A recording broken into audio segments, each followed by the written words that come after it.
आज फिर से सभी बच्चों को हमारे YouTube चैनल प्रेम सर अलोली में स्वागत है।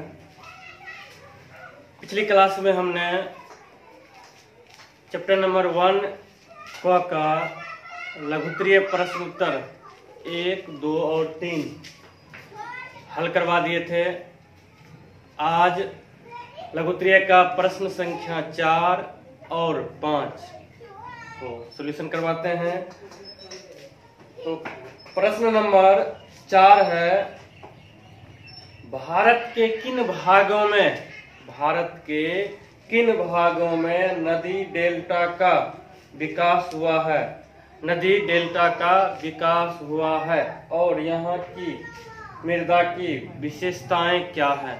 यहाँ की मृदा की विशेषताएं क्या है, अर्थात जो नदी डेल्टा वाले क्षेत्र में मिट्टी पाई जाती है उस मिट्टी की क्या विशेषताएं हैं, उसके बारे में इसका आंसर देना है। इसका आंसर है भारत के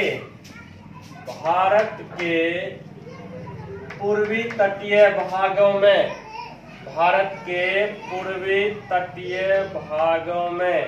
मुख्य रूप से नदी डेल्टा का विकास हुआ है। पश्चिम बंगाल में विश्व प्रसिद्ध नदी डेल्टा है, इसे क्या नाम बोलते हैं, सुंदरवन डेल्टा। विश्व प्रसिद्ध नदी डेल्टा है। इसके अलावे महानदी गोदावरी तथा कावेरी नदी के मुहाने पर भी नदी डेल्टा का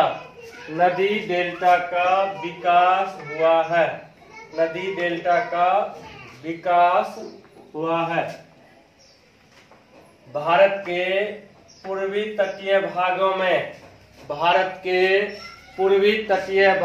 में नदी डेल्टा का मुख्य रूप से विकास हुआ है। पश्चिम बंगाल में विश्व प्रसिद्ध नदी डेल्टा है, उसका नाम जानते क्या है, सुंदरवन डेल्टा। तो पश्चिम बंगाल में विश्व प्रसिद्ध नदी डेल्टा है। इसके अलावा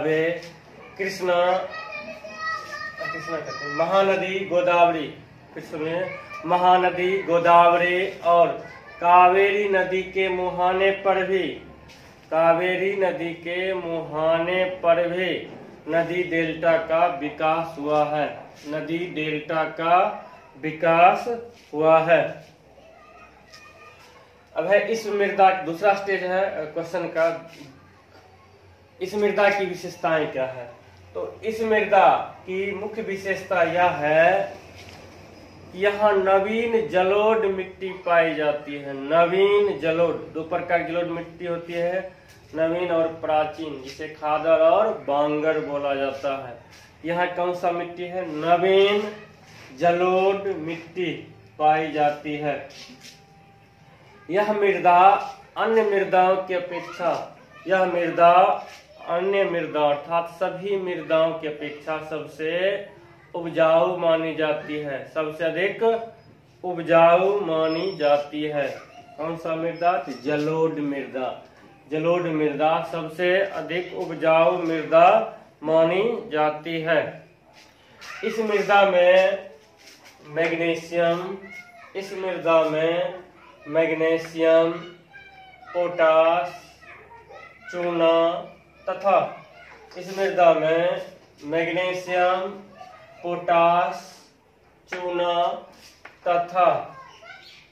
फास्फोरस की मात्रा अधिक पाई जाती है, लेकिन नाइट्रोजन की मात्रा कम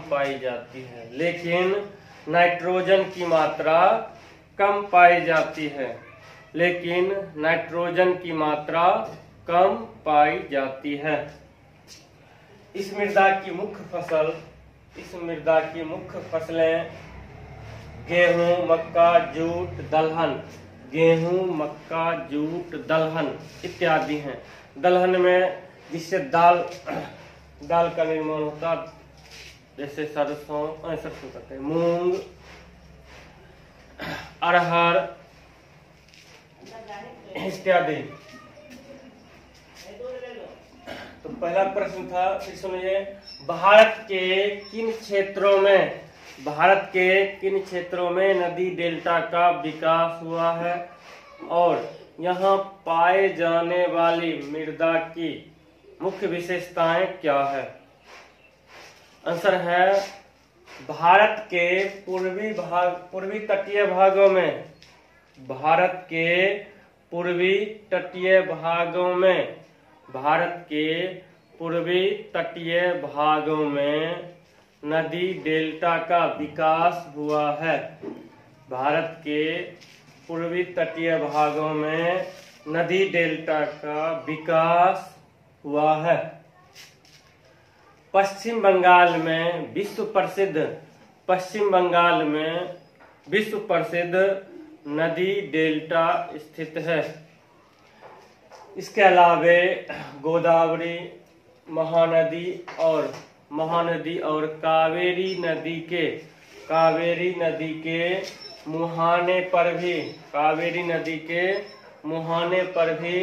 नदी डेल्टा का विकास हुआ है। कावेरी नदी के मुहाने पर भी नदी डेल्टा का विकास हुआ है। यहाँ की मृदा की मुख्य विशेषता यह है कि यहाँ नवीन जलोढ़ मृदा पाई जाती है।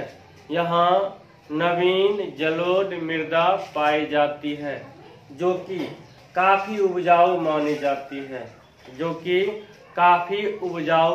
जाती है। इस मृदा में फसलों की उत्पादन अन्य मृदा की अपेक्षा अधिक उत्पादन होती है।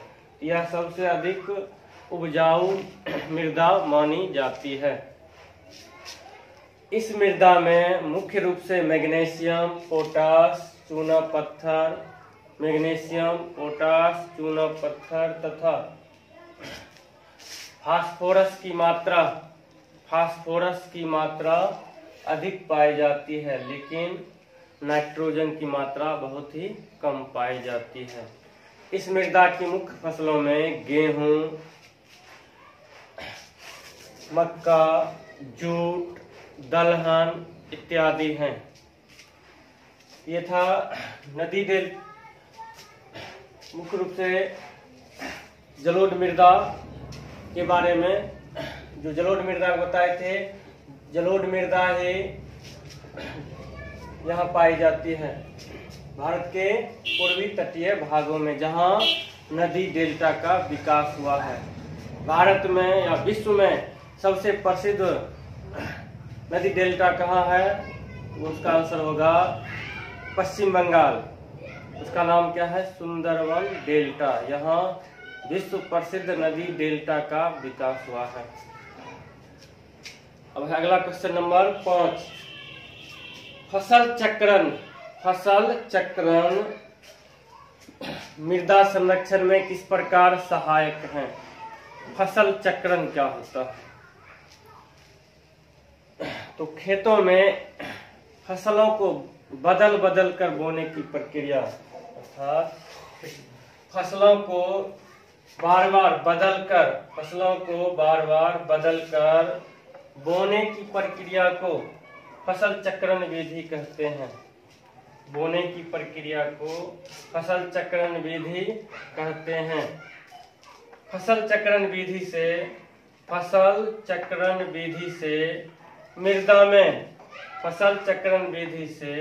मृदा में पोषक तत्व बरकरार रहता है। यदि गेहूं या मक्का लगातार बोया जाए, बोने से मृदा में पोषक तत्वों की कमी हो जाती है। इसलिए गेहूं या मक्का के फसल के बीच, गेहूं या मक्का के फसल के बीच दलहन या तिलहन, कोई एक दलहन या तिलहन फसल की खेती की जाती है, जिससे मृदा में पुनः पोषक तत्वों की पूर्ति हो सके, पोषक तत्वों की पूर्ति हो सके। इससे नाइट्रोजन स्थिरीकरण भी होता है, इससे नाइट्रोजन स्थिरीकरण भी होता है। अतः मृदा संरक्षण में फसल चक्रण की विधि सहायक मानी जाती है। मृदा संरक्षण में फसल चक्रण विधि सहायक मानी जाती है। इसके अलावा भी मृदा संरक्षण के लिए कई नियम बताए थे थ्योरी के क्लास में, कैसे मृदा को संरक्षित किया जा सकता है। उनमें से एक फसल चक्रण विधि भी महत्वपूर्ण है। तो फसल चक्रण विधि मृदा संरक्षण में किस प्रकार सहायक है? फसल चक्रण, मान लीजिए एक ही फसल को पहले मक्का बो दिए, फिर मक्का कट गया, दोबारा फिर मक्का बो दिए, तो ऐसा करने से अपेक्षाकृत उपज कम होती है, प्रति हेक्टेयर उपज की मात्रा कम होने लगती है। इसलिए उपज बरकरार रहे या अधिक से अधिक उपज रहे हो सके तो दो बार मक्का बोना, उसके बीच एक दलहन या तिलहन का फसल बो देते। जैसे भी मक्का कट गया, कटने के बाद तुरंत उसमें मूंग बोन दिया जाता है, जिसके कारण पोषक तत्व पुनः बरकरार हो सके। फिर अगले बार इस फसल को दलहन फसल कटने के बाद पुनः मक्का बो सकते हैं। लगातार भी बोने से कोई आपत्ति नहीं है, लेकिन इसमें क्या होता है, लगातार मक्का बोए फिर काट के पुनः मक्का बो दिए तो प्रति हेक्टेयर भूमि पर इसकी उपज की मात्रा कम हो जाती है। तो उपज बरकरार रहे, इसके लिए भी दो फसलों के बीच दलहन या तिलहन फसल को बोया जाता है, दलहन या तिलहन फसल को बोया जाता है, ताकि इसमें पोषक तत्वों की आपूर्ति होते रहे, पोषक तत्वों की आपूर्ति होते रहे। इस प्रकार हम कह सकते हैं फसल चक्रण विधि मृदा संरक्षण में सहायक होती है। फसल चक्रण विधि मृदा संरक्षण में सहायक होती है। दोनों क्वेश्चन को नोट कर लीजिए।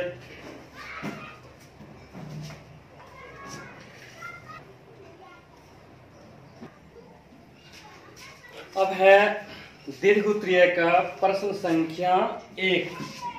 दीर्घोत्तरीय प्रश्न नंबर 1 है, जलाक्रांतता या जल आक्रांतता, इसको संधि विच्छेद करेंगे तो जल आक्रांतता कैसे उपस्थित होता है और यह मृदा अपर्दन में किस प्रकार सहायक है, किस प्रकार मृदा अपर्दन में इसकी भूमिका होती है। तो सबसे पहले समझना है जल आक्रांतता क्या है या जलाक्रांतता किसको कहते हैं। जलाक्रांतता नया शब्द है, अंग्रेजी में उसको बोलते हैं वाटर लॉगिंग। वाटर लॉगिंग जैसे कहीं कोई निचले भाग में या किसी भाग पर बहुत दिनों तक पानी जमा हो जाता है, एक जगह स्थिर हो जाना, पानी लॉगिंग में बंद हो जाना, पानी का बहाव रुक जाना, अर्थात पानी स्थिर हो जाना, क्या होता है, वाटर लॉगिंग। उसको हिंदी में बोलते हैं जलाक्रांतता, वाटर लॉगिंग, जलाक्रांतता। तो प्रश्न है जलाक्रांतता की समस्या कैसे उत्पन्न होती है, जलाक्रांतता कैसे उपस्थित होता है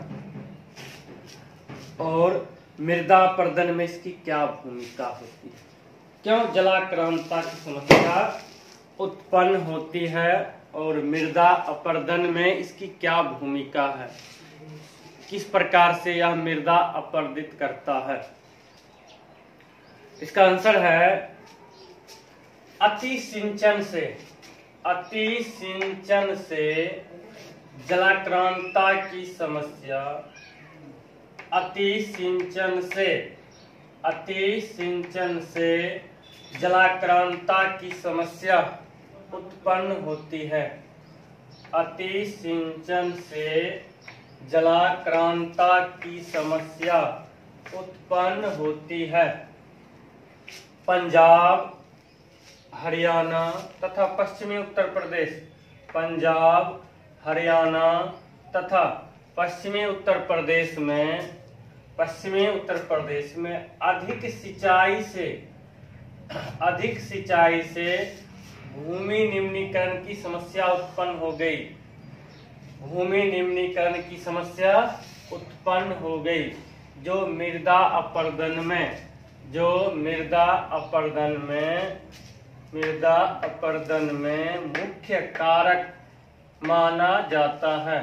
मुख्य कारक माना जाता है। जलाक्रांतता से भूमि में लवणीय या क्षारीय गुण बढ़ जाता है। लवणीय या क्षारीय गुण बढ़ जाता है। अत्यधिक जलाक्रांतता से भूमि में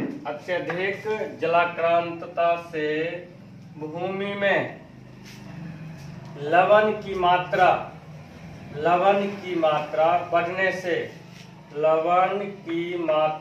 बढ़ने से मृदा की परतों में क्षय होने लगता है। इस प्रकार हम कह सकते हैं जलाक्रांतता मृदा अपरदन में अहम भूमिका निभाती है। प्रश्न है, जलाक्रांतता की समस्या कैसे उत्पन्न होती है और यह मृदा अपरदन में किस प्रकार सहायक मानी जाती है? यह मृदा अपरदन में किस प्रकार सहायक मानी जाती है? तो जलाक्रांतता कहने समझ गए। वाटर लॉगिंग अर्थात पानी जब अधिक दिनों तक एक ही स्थान पर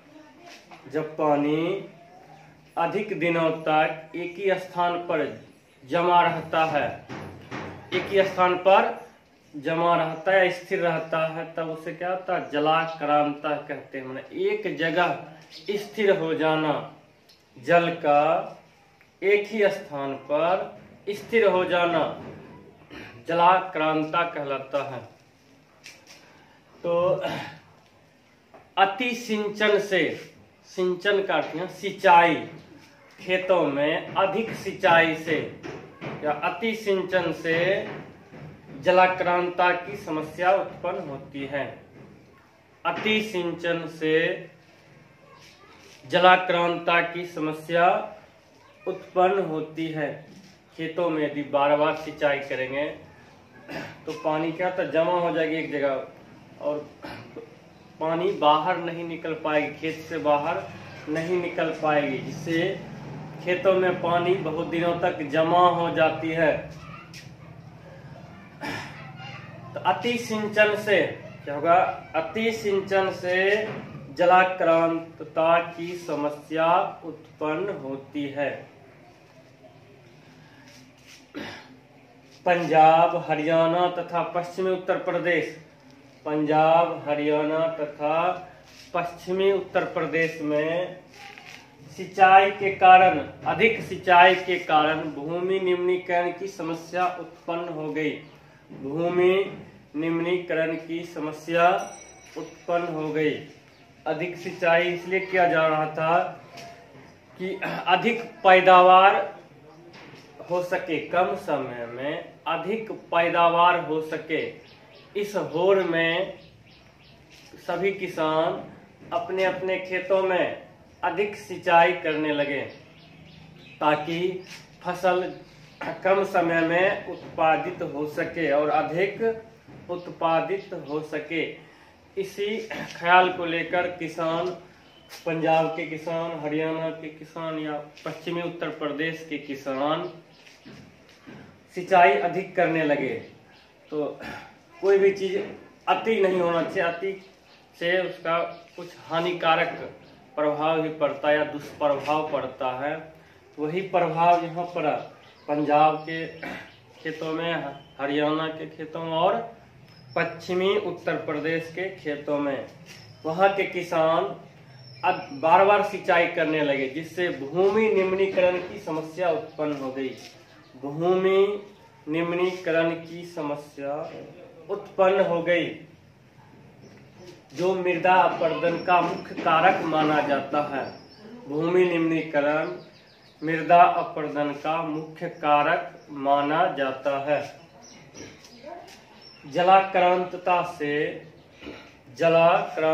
से भूमि में अर्थात मिट्टी में लवणीय या क्षारीय गुण बढ़ जाते हैं। लवणीय या क्षारीय गुण बढ़ जाते हैं, जिससे भूमि में लवण की मात्रा बढ़ने से मिट्टी की ऊपरी परत का क्षय होने लगता है। जो ऊपरी परत का क्षय होने लगता है। देखते हैं खेतों की सिंचाई जब करते हैं तो समुद्र के जल से नहीं कर सकते हैं, क्योंकि समुद्र के जल में लवण की मात्रा अधिक पाई जाती है। उस पानी से यदि खेतों की सिंचाई किया जाए तो फसल उत्पादन कम होती है, फसलों की उत्पादन कम होती है। इसलिए समुद्र के जल से खेतों की सिंचाई नहीं की जाती है, क्योंकि नदी के जल में लवण की मात्रा कम रहती है। इसलिए नदी के द्वारा सिंचाई किया जाता है, न कि समुद्री जल से, क्योंकि समुद्री जल में लवण की मात्रा अधिक पाई जाती है और लवण की मात्रा या क्षारीय मात्रा अधिक पाए जाने से भूमि में मृदा की ऊपरी परत क्षय होने लगती है। लवण की मात्रा अधिक बढ़ने से मृदा की ऊपरी परत में क्षय होने लगती है। यही कारण है कि जलाक्रांतता के कारण मृदा अपरदन होने लगती है। एक बार फिर सुनिए, प्रश्न नंबर 1 है, जलाक्रांतता कैसे उपस्थित होता है और मृदा अपरदन में इसकी क्या भूमिका है। तो अति सिंचन से जलाक्रांतता की समस्या उत्पन्न होती है। अति सिंचन से जलाक्रांतता की समस्या उत्पन्न होती है। पंजाब, हरियाणा, पश्चिमी उत्तर प्रदेश इत्यादि राज्यों में अधिक सिंचाई के कारण भूमि निम्नीकरण की समस्या उत्पन्न हो गई। अधिक सिंचाई के कारण भूमि निम्नीकरण की समस्या उत्पन्न हो गई, जो मृदा अपरदन का मुख्य कारक माना जा सकता है। जो मृदा अपरदन का मुख्य कारक माना जा सकता है। जलाक्रांतता से भूमि में लवणीय या क्षारीय गुण बढ़ जाता है। जलाक्रांतता से भूमि में लवणीय या क्षारीय गुण बढ़ जाता है। अत्यधिक जलाक्रांतता से भूमि में लवण की मात्रा बढ़ने लगती है, जिसके कारण मिट्टी के ऊपरी परतों में क्षय होने लगता है।